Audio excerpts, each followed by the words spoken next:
The glass was cold, the liquid sticky. It slid down my dress in slow motion while laughter filled the room. Her laughter, my niece smirking, hand still dangling from the accident. She leaned in, voice sharp enough to cut. "Now you look as cheap as you really are." The room froze. Forks hovered mid-air. My mother broke the silence with a sigh and a verdict. "She's young. Don't make a scene. You probably provoked her." Then she turned to my niece, her lips curved into a smile reserved only for the golden child. "It's fine, sweetheart, fine. On my birthday, fine."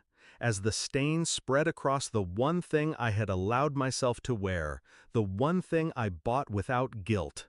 Fine, while my mother's eyes cut into me with the same silent accusation they always carried. Lesser, disposable, replaceable. I said nothing. I didn't cry. I smiled, because they had no idea the cost of what they had just done. It wasn't always this way. I used to believe family was armor. My sister and I grew up in the same bedroom, whispering secrets past midnight, plotting futures where nothing could divide us. But money did. It always does.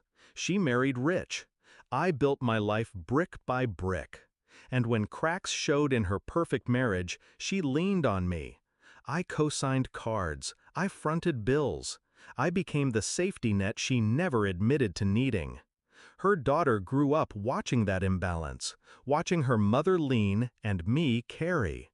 And in her spoiled little head, it twisted into superiority. So, when that drink hit me, it wasn't just soda. It was years of disdain, years of being the invisible backbone. The betrayal wasn't sudden, it was steady, little things. My niece borrowing my jewelry and never returning it. My sister brushing off debt like lint from her designer coat. My mother's voice always excusing them, never me. But that birthday night, watching their faces, I knew. They thought I was powerless. They thought kindness meant weakness. That was the last mistake they would make with me.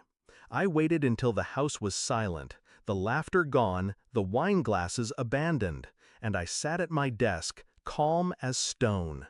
2 clicks. That's all it took to sever my sister's credit lifeline. Years of covering for her had given me access she'd long forgotten about. The card was in both our names, a temporary favor that became permanent. She hadn't paid a single cent. I froze it with one keystroke. Then I went further. Her daughter's car, the shiny, overpriced toy she flaunted like a crown. I wasn't on the title, no, but I was on the loan. She was underage when she got it, so I signed. My name, my responsibility. That night, I made a call. Quiet, efficient. By morning, at 7:50 sharp, a tow truck rolled down their street and lifted the car away.